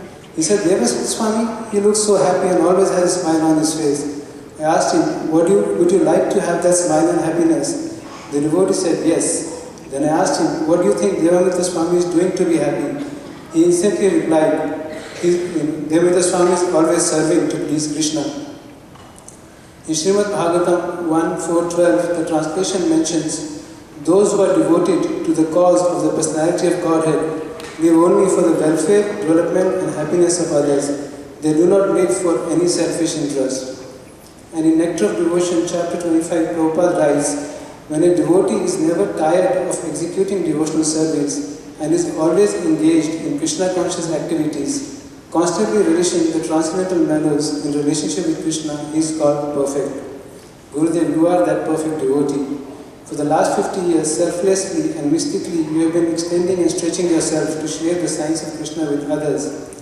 You mentioned in a talk that during the days of spreading Krishna consciousness in the communist countries, you would drive 8 hours just to follow up on a vague lead that there was someone wearing a Shiva t-shirt in such and such town, and you saw it as an opportunity for that person to take up the bhakti lifestyle because that's all we had to work with. You ignore all the dirt we have in our heart, but only focus on the tiny bit of desire we may have to serve. With every action and word, you are teaching us how to take shelter of Krishna. You are always accommodating everyone, arranging your day, travels and activities in such a way that you can maximize your service to Prabhupada. Chaitanya Mahaprabhu made it easy in Kaliga to become Krishna conscious, and you are doing the same thing. Through your lectures and sharing of your experiences, you are making it easier for us to understand the knowledge and try to serve Krishna. Recently in your talk, you were mentioning how Prabhupada made it easy on us to assimilate this deep knowledge, and it takes a lot of transcendental energy to do that. We can say the same for you. Seeing how you interact with newcomers, connecting with them on their level, speaking to them in their language, you are showing us how to share Krishna consciousness with others. By staying under your guidance and shelter, you are protecting us from Maya. One time, while traveling with you, you were in Paris and you were doing an outreach program at the city center. We went to the program by public transport, and for the return, we were going to come back with one of the devotees in his car. But there was not enough space in the car for both Bhaktivedanta and me to come with you. So in my mind, I had planned that after you leave, on my way back to the house, I will check out the glamour of Paris city and see the Eiffel Tower. But before you left the center, I asked you, what would you like me to do? Should I come back with you in the car or come with Bhaktivedanta on the train? You said, Bhaktivedanta can come with her parents, you come with me. I couldn't believe you said that, but you protected me from the material contamination. Gurudev, you are the perfect captain, acting in our best interest, guiding and steering our lives so that we can serve in the best possible way. In the letter Devananda Prabhupada wrote, Guru and Krishna are two parallel lines on which the spiritual express runs very smoothly. Every day in Guru Puja we sing, by His grace one can cross the ocean of material suffering and obtain the mercy of Krishna. I seek your instruction and shelter so I can progress in my Krishna consciousness smoothly and assist you in your mission. Your servant, Brahma Pandits.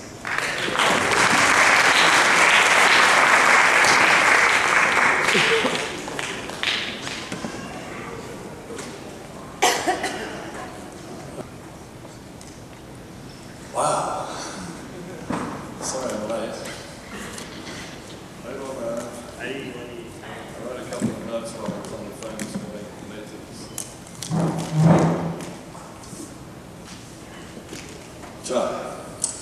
what can we say about His Holiness Devamrita Maharaj on his Vyasa Puja Day? First and foremost, happy birthday! I'm so fortunate to know Maharaj for many, many years now. He's one of my very dear Shivsha Gurus. I learned so much from his classes, his personal example and dedication to Srila Prabhupada's mission. As a colleague on the ISKCON National Council, and most importantly, as my friend. From a material perspective, everybody would have to agree, and I often mention this to Maharaj, he's the handsomest guru in ISKCON.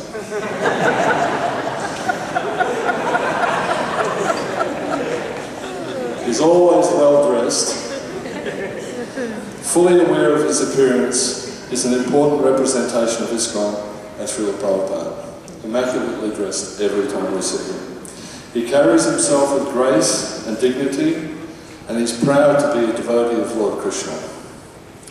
From a devotional perspective, number one, every single class that he's ever given that I've listened to is so inspiring and fabulous. Every time I get something out of his wonderful classes. He has a wonderful knowledge of the Shastra.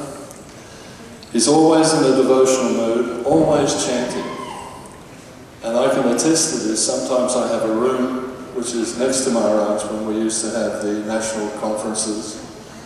And the walls are paper thin. And all you'd hear is Maharaj chanting, Hare Krishna, Hare Krishna, Hare Krishna, throughout the whole time that he's in the room. So he's always chanting. He has great care and love for his disciples, and we see this on a regular basis. He really cares and loves his disciples. He strictly follows Prabhupada's direction and is able to adapt Krishna consciousness to the time, place and circumstance. So he's aware of what actually goes on and what would be the best way to present Krishna consciousness. He is a wonderful author, and I believe all devotees, every single devotee that comes to Krishna consciousness should read and study Searching for Vedic India. It gives you a perspective, a clear perspective, as to how Krishna consciousness fits into the whole Hindu diaspora. It is a great blessing that His Holiness Devamrita Maharaj is part of my life, and I thank him for his friendship. All glories to you, Maharaj, on this special day. Hare Krishna.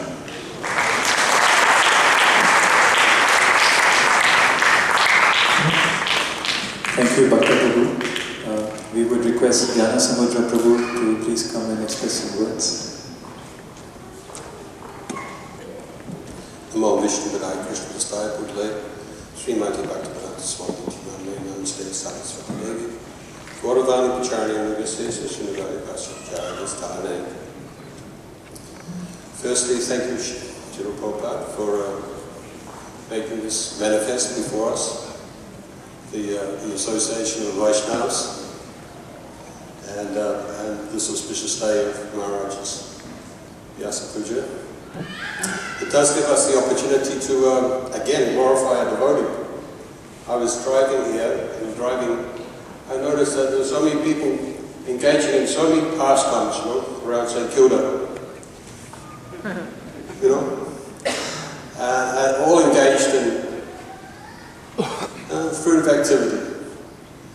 But here we are, taking the association of Maharaj and engaging in the spiritual activity of glorifying the devotee of the Lord. Our life has actually become perfect in this occupation. There are very few of us, compared to the population of St. Kilda out today, but still here we are. So we thank Maharaj for giving us this opportunity to glorify him. I know it's a little uncomfortable for him to hear it, but it's the right thing to do, to glorify a Vaishnava, and especially our spiritual master, who's given his life for our benefit.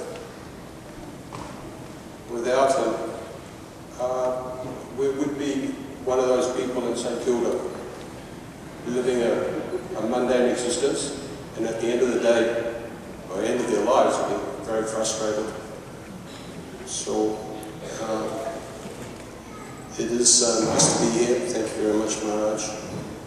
And I wish you many, many more birthdays to come.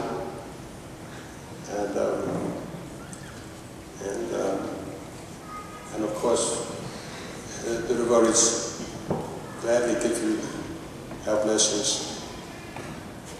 which is what we live for. So thank you very much.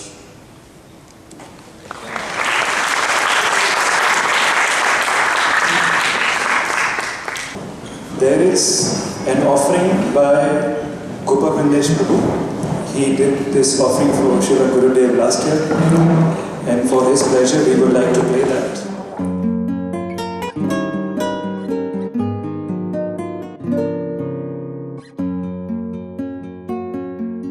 Prabhupada padabja sudha madhupam madhusevita sevaka pujatanam patitadama pavana bhavadharam pranamami madashraya devavaram. I offer my respectful and humble obeisances to my beloved spiritual master, His Holiness Devamrita Swami Maharaj, my master and shelter. O Gurudev, you are like a bumblebee who drinks the nectar of Bhakti Rasa from the lotus-like feet of Srila Prabhupada. You are worshipable, for you are a true servant of Sri Krishna, the Lord who is served by the residents of Vrindavan. You are endowed with Srila Prabhupada's benevolent mood of compassionately delivering even the lowest of the fallen conditioned souls. Guru Sevana Sidhu Sudhara Sikam Guru Shastra Sudhana Vadanya Varam Kramasho Bhakti Subodhakaram Pranamami Madashraya Devavaram. I reverentially bow down to my beloved spiritual master, His Holiness Devamrita Swami Maharaj, my master and shelter. Relishing the intoxicating nectar of service to Srila Prabhupada, your spiritual master. O Gurudev, you munificently distribute the books written by His divine grace. With great expertise, you systematically teach the science of pure devotional service, which is revealed within these books. Hari Bhakti Sanatana Tattva Vedam Bahu Pandita Nastika Vadaharam Vishayashaya Tarana Vak Prabhavam Pranamami Madashraya Devavaram. With great gratitude, I offer my humble obeisances to my revered spiritual master, His Holiness Devamrita Swami Maharaj, my master and shelter. Gurudev, you have realized the eternal truths of Hari Bhakti and are a specialist in categorically refuting multitudes of atheistic arguments posed by mundane scholars and scientists. By your expert orations and writings, you liberate even those who are deeply conditioned by mundane consciousness. Avaroga bhishagvara bhavadharam Harinama rasayana danapatum Haritattva subodhana dakshavaram Pranamami Madashraya Devavaram. In great awe, I offer my respectful obeisances to my venerable spiritual master, His Holiness Devamrita Swami Maharaj, my master and shelter. Dear Gurudev, you have assumed the mood of Lord Chaitanya, the most expert doctor for curing the living entity's disease of material existence. You skillfully administer the divine medicine of Sri Harinam like Lord Chaitanya and are a specialist in disseminating the eternal truths of devotional service. Avadhuta sushitala padaratam Kripaya dharanitala pariyatakam परदुःख सुदुःखित चित्तभृतं प्रणमामि madashraya देववरम्. I offer my heartfelt obeisances to my divine preceptor, His Holiness Devamrita Swami Maharaj, my master and shelter.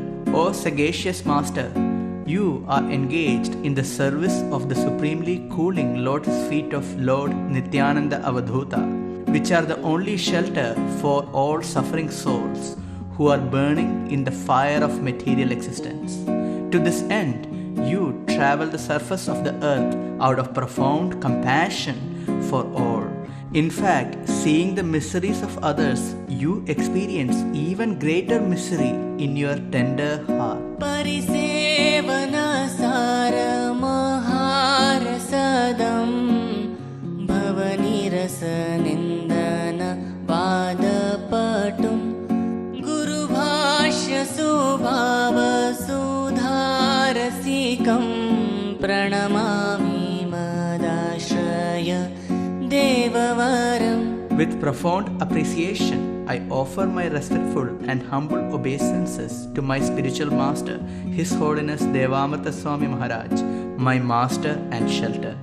O benevolent master, you widely distribute the ever-increasing taste for transcendental devotional service. While you are an expert at critiquing and exposing the flavorlessness and futility of material enjoyment, internally you thoroughly relish the nectar of Srila Prabhupada's devotional ecstasies, the Bhaktivedanta purports. निज सेवक पुत्र कतातवरं सरलाशय भक्तिरसाब्जरविं करुणाभय दानसुधीरवरं प्रणमामि madashraya देववरम्. Indebted eternally, I offer my most respectful obeisances to my esteemed spiritual master, His Holiness Devamrita Swami Maharaj, my master and shelter. O my dear spiritual master, you are like a very affectionate father to all your followers, who are to you like your own children. Simply by your sun-like presence, you blossom the lotus of Bhakti Rasa in all non-duplicitous hearts. Endowed with a grave personality, you show compassion and instill fearlessness in the hearts of conditioned beings. Prabhu Datta Sudurgama Deshagatam Guru Vakya Kripa Bhara Kirtikaram Prabhupada Padabja Paragadaram Pranamami Madashraya Devavaram. I offer my respectful and humble obeisances to my beloved spiritual master, His Holiness Devamrita Swami Maharaj, my master and shelter. O Gurudev, you courageously accepted the most dangerous places in this world as your ordained regions for preaching Krishna consciousness. And you popularized the merciful teachings of Srila Prabhupada in those fearful places. As a reward, you humbly carry on your sacred head pollen from the divine lotus-like feet of Srila Prabhupada, your Lord and Master. Prabhu Gaur Hare Ramritam Charitam Parishodhayasi Smamuda Dvaritam Vrajala Kripamrita Patravaram Pranamami Madashraya Devavaram. With sublime appreciation and gratitude, I offer my humble obeisances to my illustrious spiritual master, His Holiness Devamrita Swami Maharaj, my master and shelter. O Master, you were blissfully engaged in serving Srila Prabhupada by editing his most glorious rendition of Sri Chaitanya Charitamrita, a service completed in a miraculously short period of time. As a reward, you were chosen as one of the excellent recipients to be blessed by Srila Prabhupada with the nectarian mercy that enables entry into Sri Goloka Vrindavana. तव वाक्य गणेषु गुरो शरणं भवमोह हरेषु च दास्यवरं कृपणाय च देहि पितः सततं प्रणमामि madashraya देववरम्. O Gurudev, O my Father, I am very wretched and weak-hearted, and thus I beg for the protective shelter of your instructions. For the willing soul, your instructions can easily shatter the impenetrable illusion of material existence. Begging for the benediction of eternal servitude, I perpetually offer my respectful obeisances to my master and shelter, His Holiness Devamrita Swami Maharaj. Hare Krishna, Hare Krishna,